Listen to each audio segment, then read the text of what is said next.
called mixing milk with Coca-Cola. Very original, I know.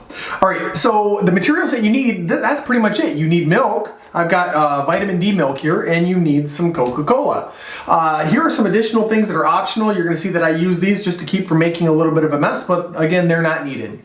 So those are what you need. Let's set this up, and we're gonna start mixing it. You're gonna see the beginning, and then we're gonna cut it, and then we'll show you what it looks like after 10 minutes, after 30 minutes, 1 hour, 4 hours, and then 12 hours. What will it look like after we mix this? And then at the end, we'll come back around and we'll talk about the science behind this.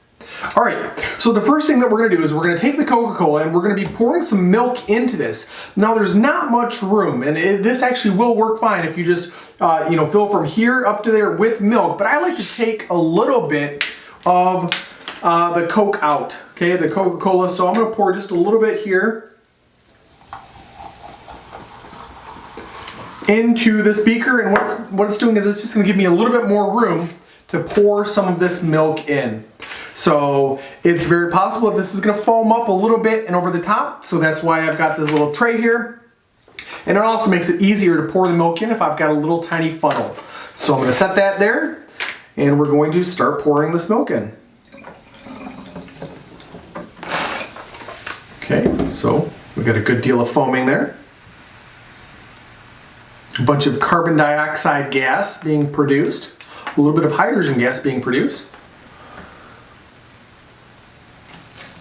So trying to get a little bit more milk down in there if I can.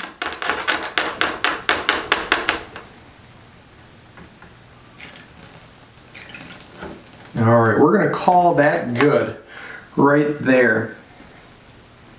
So I've got my funnel, I'll leave this in here. That is not the top for the Coke. And I will put this one on the top. And what I'm also going to do is I'm going to be cutting off this this wrapper just so that we can see what this looks like. So as of right now, you can see we've got kind of a light brown color up here. It's still pretty dark down here at the bottom. But what you're going to find is over time that's going to change. At this point, I could rotate this around to speed up the reaction a little bit, but you are going to have quite a bit of pressure that builds that way. So if you do that, you might want to just release some of the pressure. Also, you can just let this go, leave it here, and we'll come back. We'll see what this looks like in about 10 minutes.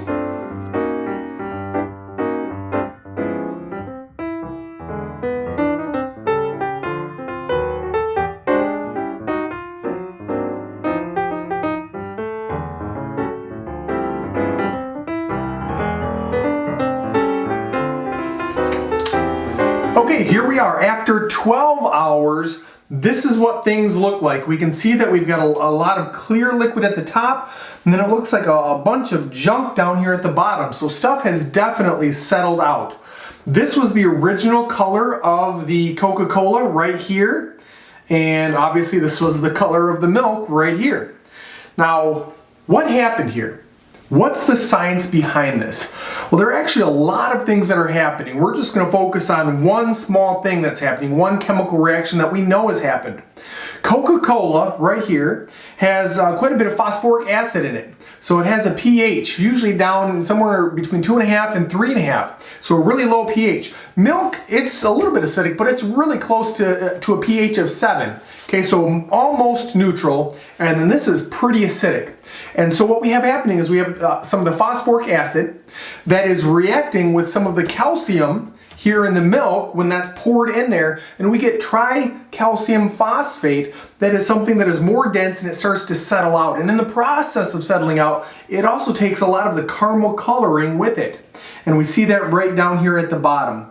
So, on the internet, you'll see people that they do this demonstration, they show it. It does look a lot the same here.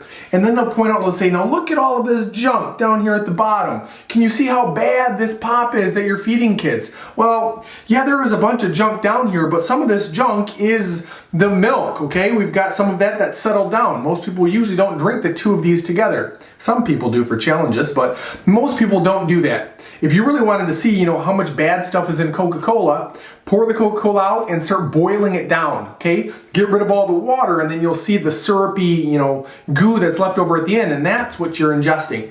Here, yes, this has got the caramel coloring, we've got some stuff in here, but we've also got some of the milk that's down at the bottom. So a fun demonstration. It does take some time, but it's pretty neat to see.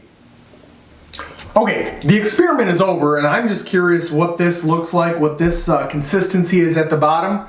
So let's pull the top off. A little bit of pressure there and see what we've got.